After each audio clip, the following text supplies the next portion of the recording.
Well, here lies the corn head. We're going to take a quick break from corn. And, well, it was sunny the last couple days. We had some freezing weather at night. And after a little bit of debacle, I'll talk about, well, once we get the bean head on, we're going to work on some beans finally. It's either going to be dry, at least the stems might be dry. Let's get the bean head.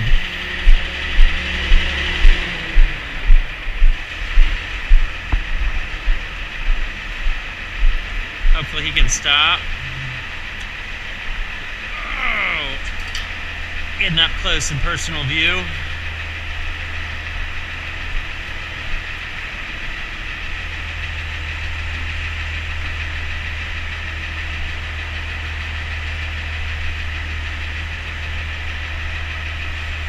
Put it down. Okay, should be able to come forward. In the darkness, we're about lined up.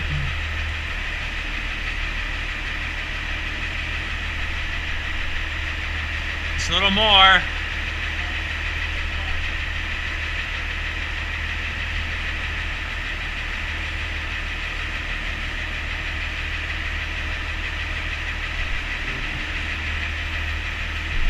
Oh, no, we gotta come forward. Almost there. Almost.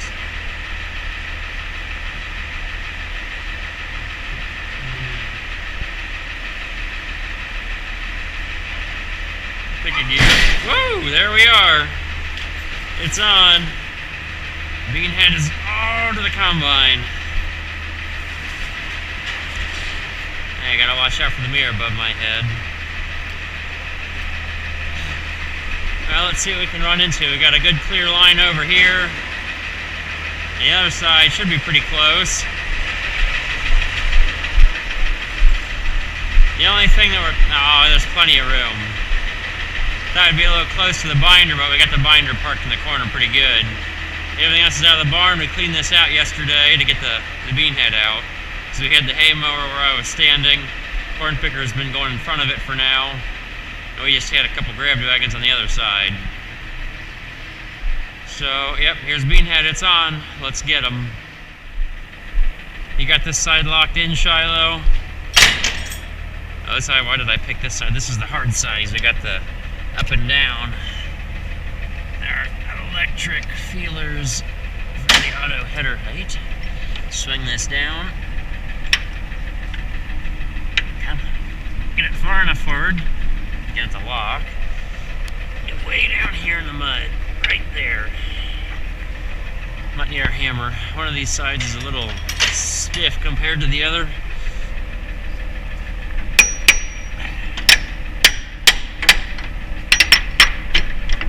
Okay, there we go. That'll stay. That's the easy part. Put the bolt in. Really make sure it won't go anywhere. Anywhere.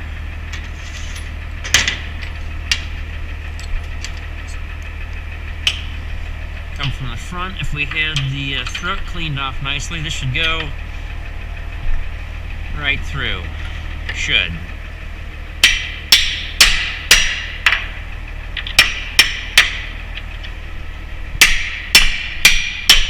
Well, that part worked.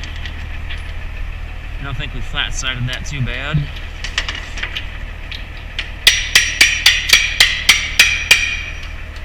By the time we're done with this, these will fall right out.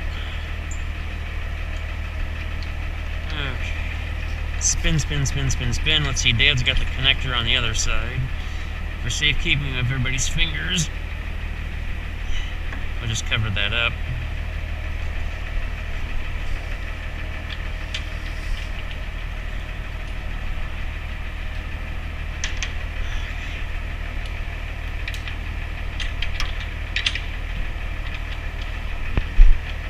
Okay, guess the tight fit wrench.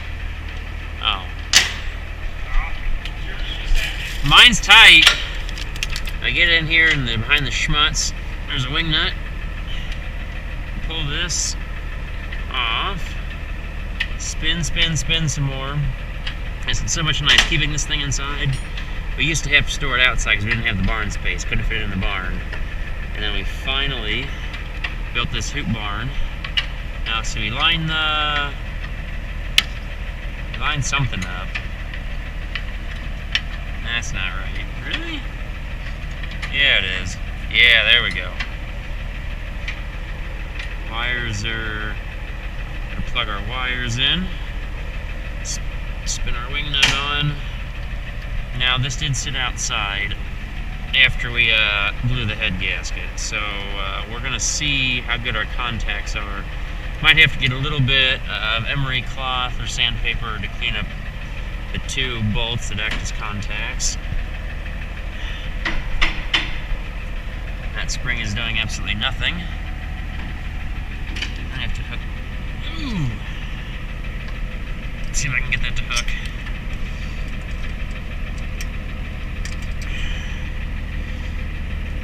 Always so much easier without pliers, right? We're gonna have to get some pliers. My fingers aren't that good right now. I guess we'll keep that wrapped there for safekeeping. Blow them clean.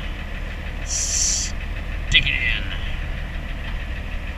Okay, that's together. Need to put our pin in for the adjustment.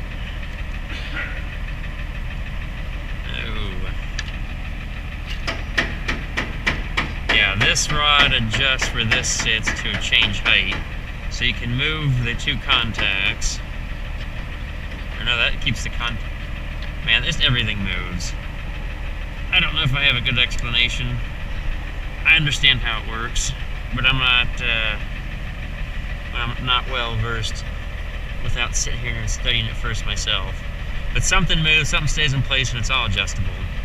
It's kind of like, whose line is it anyways? I really feel like that spring should be attached. So we're gonna make it happen. Somehow. December the 12th, we're cutting the first beans, and Dad's going for more speed. About that speed thing, and our mild debacle. We ran into a little problem with the variable speed drive pulleys. They wouldn't move, and they were getting hot. We took it apart, we put new bearings in it, we replaced the one belt. It didn't get hot anymore. However, it would not change speed. The pulley in there would not move. We did some investigating, and we played around without the belts or the pulley in place, no load. We played with the cylinder, and we could only get it to move in one direction. The cylinder would only extend, which makes it slower. So we can only go slower. We can't go faster. It's set. So we're either going to creep along, or we're going to get the beans and do it in speedy style because we got two rotors. So we played with that and played with that, and the only way we could get it to retract was by cracking the hose loose, which, if you look behind the tire, is that little black arch sticking up. We had to replace that last year, the year before. It was metal, and it it got a pinhole or something, so we only had one directional movement.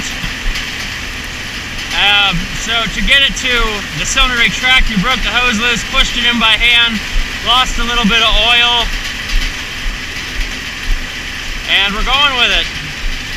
Because the valve stack, all three valves for header height, raise and lower the reel, and variable speed, it's all one block underneath the cab with tons of metal hydraulic lines. So that's going to be an off-season thing. I've even thought about putting in a separate little pump. There's an extra groove on the drive pulley on the back of the engine, so that is a possibility. Just swipe a little pump, which I've thought this all out. My idea would be That other chopper that we robbed parts off of for ours, those have a separate little pump to raise and lower the head. So my idea would be to go take that little pump, it's got its own reservoir, and we put in a separate new valve and handle assembly just for the variable speed. Just so we don't have to deal with taking everything apart. Because then when we start taking things apart, you break factory seals, you hope the O-rings or the press washers are still good, and sometimes that can be a little dicey, reusing those brass fittings after 40 years. Just put it together once and go with it. Well, we're making good dust. Everybody says they're dry if there's good dust. Sometimes it seems as if Dad might be cutting them a little high. Maybe that's just me from this angle. And I guess we're going with the way they're down because he hasn't stopped. So we're moving them, we're eating them. The question is, we got to go see what's happening in the grain tank. So let's hop on and go for a ride.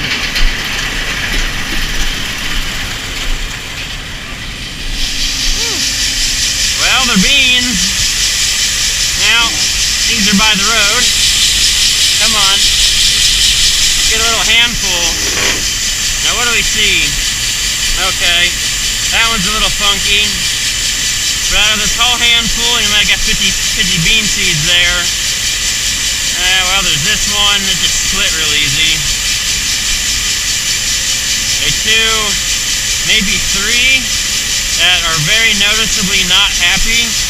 The rest look passable compared to stories I've heard this year. There could be a few pods, I know they're not dry. If we bite into one,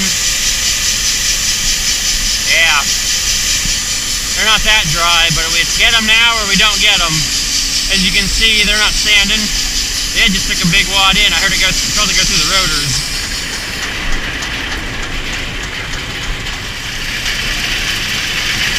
Forward motion.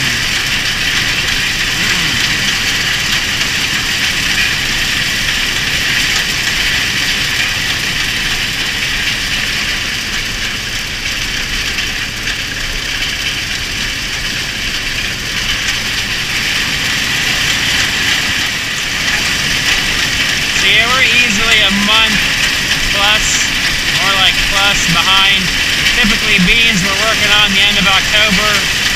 If we get to them, if they're ready before Halloween, that's usually, I would say, fairly lucky for us. I'm trying to decide how many of these have had issues dropping pods, but it seems worse where the beans are taller. It's harder to see the pod because the stems have turned it like a whitish gray, versus being the dark tawny brown.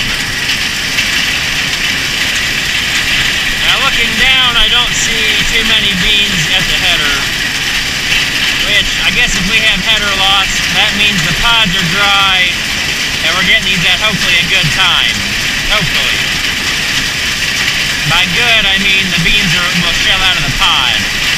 This late is not ideal, but everybody around here has been going crazy on beans the last couple days trying to get them.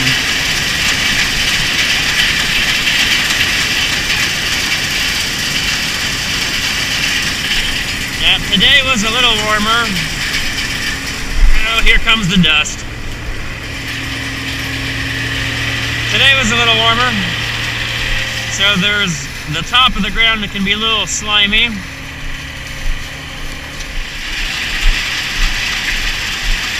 Yeah, a little bit of slime on the top of the ground. It's solid, the combine's holding up. It's not sinking in. We make a little bit of a track. But this won't be horrendous to come out here and chisel plow. You won't be falling in ruts. Should be nice and smooth.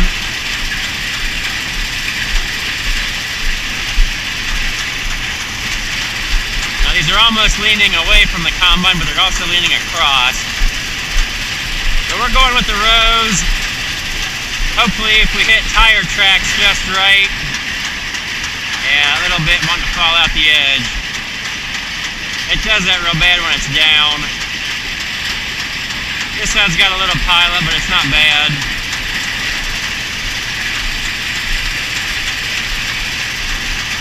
Yeah. Sometimes going with the rows helps when we get the combine to hit tire tracks from planting to hold us up. That's not an issue right now because we're still pros. It'd almost be, I would say, to try to come up the hill since they've been leaned that way. That could be a questionable operation.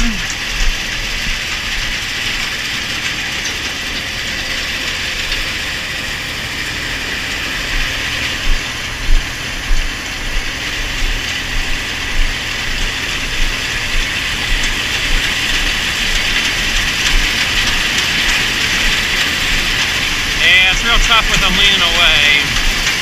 See, this is what we get for planting beans early on June 20th. All the July beans are still standing. I'm just going to rub that one in as much as I can.